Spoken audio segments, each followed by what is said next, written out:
bonjour à tous mes auditeurs et soyez les bienvenus sur ma chaîne Memento Liber. Aujourd'hui, voyageons avec un roman philosophique publié en 1988 et un des 20 livres les plus vendus dans le monde. L'Alchimiste, l'œuvre phare de cet écrivain, j'ai nommé Monsieur Paulo Coelho.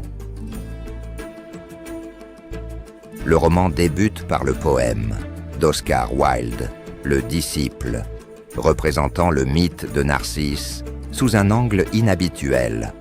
Narcisse ne pleurait pas sa propre image, mais c'était bien l'étang qui pleurait la sienne, car ce qu'il aimait, ce n'était pas Narcisse, mais sa propre beauté, à travers le reflet de ses yeux. Cela fait écho au thème central du roman. Écouter son cœur, suivre ses rêves, se réaliser. Cette histoire est celle de Santiago, un jeune berger d'Andalousie. Ses journées se déroulaient au rythme de ses brebis, du soleil qui brûle les collines d'or et des nuits où les étoiles semblent raconter des histoires anciennes. Tout commença par un rêve, toujours le même. Un rêve qui lui montrait un trésor enfoui près des pyramides d'Égypte, là-bas, de l'autre côté de la mer et de ses certitudes. Ce rêve était comme un appel secret vers une quête personnelle.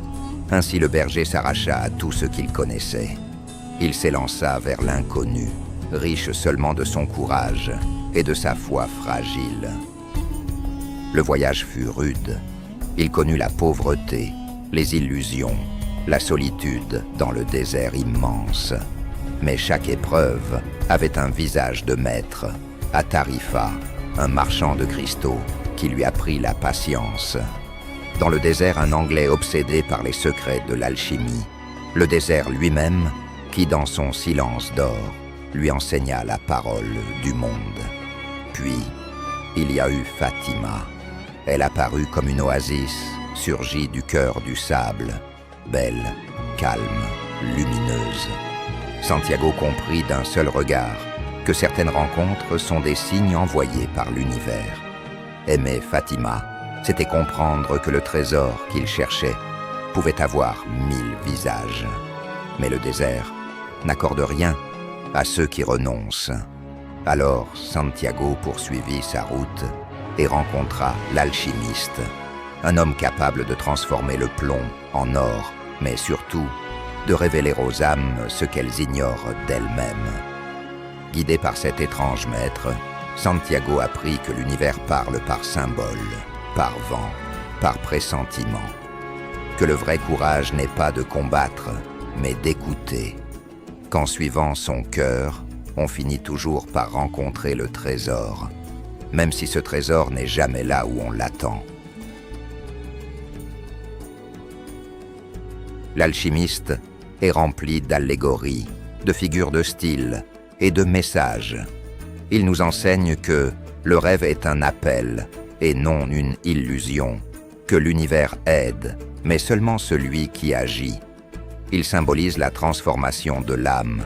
L'alchimie apprend à transformer le plomb en or, signifiant une transformation de nos faiblesses en force, de nos peurs en lumière, ou de nos erreurs en sagesse.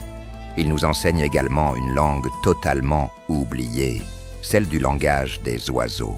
Et quel meilleur orateur pour nous en parler que Monsieur Patrick Burensteinas, auteur, conférencier et formateur international. La langue des oiseaux est importante, eh bien ça va nous révéler les secrets de l'univers. D'ailleurs, univers, on entend univers. Et la question c'est, est-ce qu'on est tous univers ou est-ce qu'on vient de cet univers? Ça voudrait dire qu'au début, tout est dans tout, dans une espèce de un, et peut-être qu'au début, la quête, c'est l'inconnu. Et peut-être que la fin de la quête, c'est l'inconnu.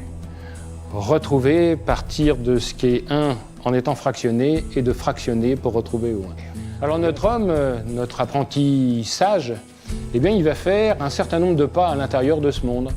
Et la question qu'on peut se poser, mais c'est combien de pas il va faire? Eh bien, dans notre univers, tout ce qui est autour de nous fonctionne par 3. Et pourquoi? Parce que tout ce qui est autour de nous, on appelle ça la matière. Mais vous allez entendre l'âme à tiers.